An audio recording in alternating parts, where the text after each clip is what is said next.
In this video, I will show you how to verify a trig identity, and one of these is going to involve a double angle. When you're verifying a trig identity, you must pick one side of the equation and work that side only. You will usually pick the more complex side. So in this problem, I'm going to work the left-hand side, and I'm going to manipulate the factors and terms until I make it look like the right-hand side. I have to make it turn into secant squared beta.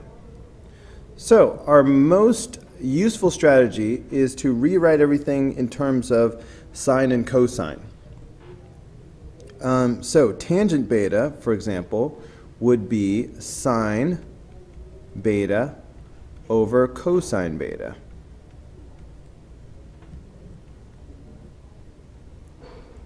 And then cotangent beta will be cosine beta over sine beta.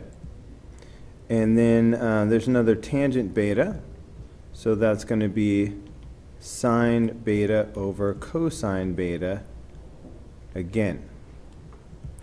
All right, I'd like to go ahead and add these together, but to do that I'm going to need like denominators. So let me move this parentheses, give myself a little bit more space. Let's see. So I will multiply this by cosine beta over cosine beta, and I will multiply this by sine beta over sine beta.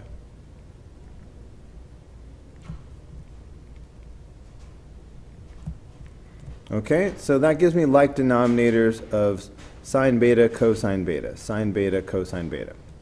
So I can go ahead and put these together now. I still have my sine beta over cosine beta, but inside here I now have cosine squared beta plus sine squared beta, interesting, over sine beta cosine beta. Now the reason why I find this very interesting is because the numerator is our very important Pythagorean identity.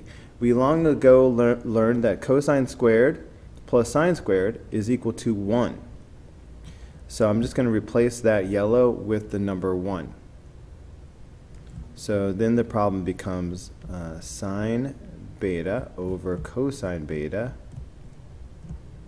times 1 over sine beta cosine beta.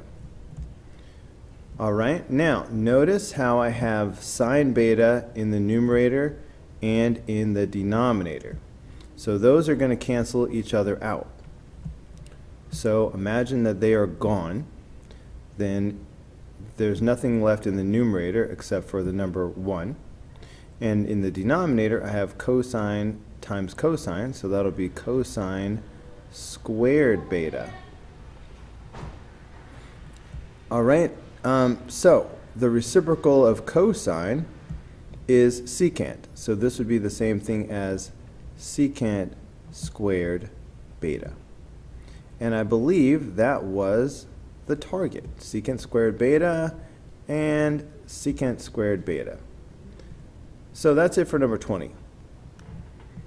All right, for number 21, I am also going to pick one side of the fraction to work on and turn it into the other side.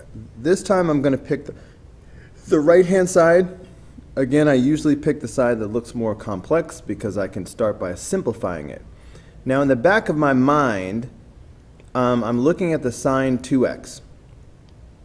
And I know that the formula for sine 2x is 2 sine x cosine x.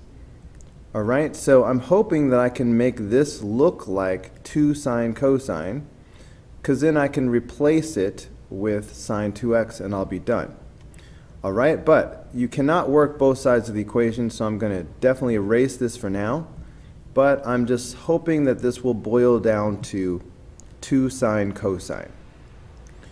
Okay, I'm going to use my tried and true strategy of writing everything in terms of sine and cosine.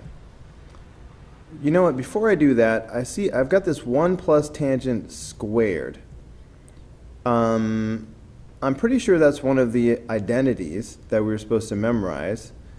I believe that this is equal to secant squared. All right, so if that's true, then I should be able to rewrite this as 2 tangent x over secant x. Well, sorry, secant squared x.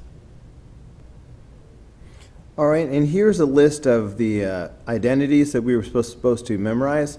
Well, really, we really had to memorize the 3 yellow ones. And then we learned how to quickly modify the yellow identities and turn them into the blue and then the pink, purple, whatever you want to call that, fuchsia. Anyway, these are the identities, and right here, one of the ones we definitely had to memorize, 1 plus tangent squared is equal to secant squared. So if you do not have these memorized, pause the video and memorize these right now. Anyway, back to the problem. Now I'm going to write everything in terms of sine and cosine. So this would be, in the numerator, I have 2 times sine over cosine. So it's 2 times sine x over cosine x. All right, now secant is the reciprocal of cosine. So this is going to be the same thing as 1 over cosine squared x. Okay, when you have a fraction divided by a fraction, you multiply by the reciprocal. So this is going to be the same thing as 2 sine x over cosine x. Okay, that's the numerator, times, and now the reciprocal of this is going to be cosine squared x over 1. All right, notice I have cosine squared in the numerator and I have cosine in the denominator.